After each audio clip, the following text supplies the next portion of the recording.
So finally it seems to be happening. So more and more countries, and now also more and more Western countries, are now criticizing Israel for their alleged genocide in Gaza.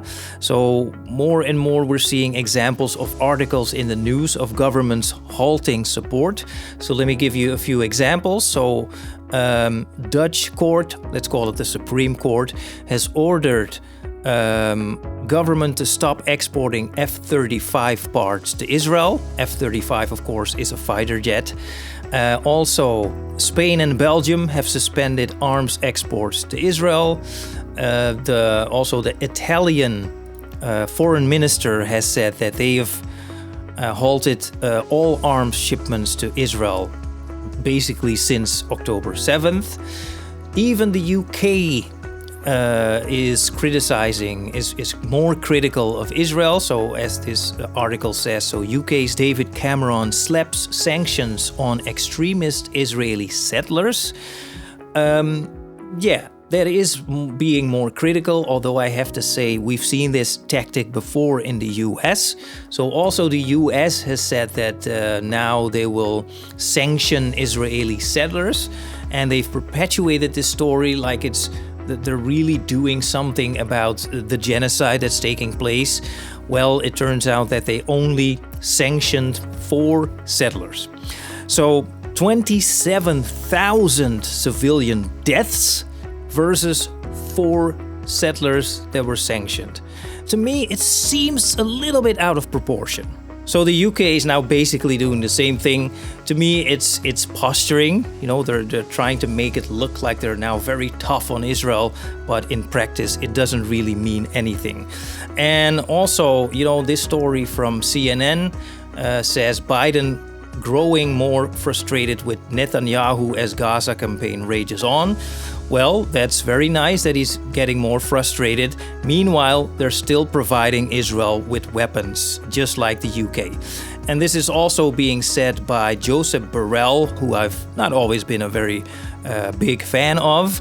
Joseph Borrell is the Minister of Foreign Affairs, let's call him that, of the European Union. So Joseph Borrell has sharply criticized the Biden administration for lamenting the growing death toll in Gaza, while at the same time providing Israel with weapons to prop up its military campaign. So that's very well said. But even so, still you can see that also the highly placed politicians in the US and the UK are under pressure. And politicians like this, these high-placed politicians, typically only respond to pressure. And that can be, for example, pressure, financial pressure. It can be pressure on their careers, but it can also be pressure from the populace. And that's exactly what's been happening now. Now, proof of that is this article by Time magazine. So Time magazine did a polling, and it says new polling shows how much global support Israel has lost. Now, if you read through the article, you can see that worldwide they've lost a lot of support. It's very substantial.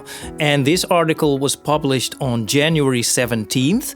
I would imagine that the pressure now is even higher than that. So these politicians can no longer afford to ignore this. And that is why slowly we're seeing all these politicians also in the West being more critical of Israel. Not nearly enough, of course, but it's going in the right direction. Now, one positive thing about this is that this proves that we, the populace, are still able to pressurize politicians. Even though I realize that it can be very, very difficult sometimes, you know, to get this many people behind a cause like this can be very difficult, also because we also have to fight the propaganda machine. But as you can see, it is possible. And I believe that one of the biggest reasons that it is possible now is because now we can all see what is going on in Gaza. Now, one of the most important outlets in this context is, of course, X, formerly known as Twitter. X has a very tolerant policy, so they allow people to post these horrific images and these horrific videos.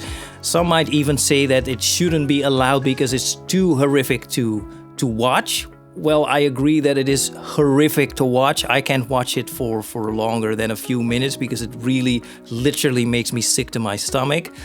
But remember, you're just complaining about not wanting to see those images. In Gaza, this is the daily reality. So it's very good that it is allowed on X. We should all see it so we can all see with our own eyes what the IDF, the Israeli military force, is actually doing in Gaza.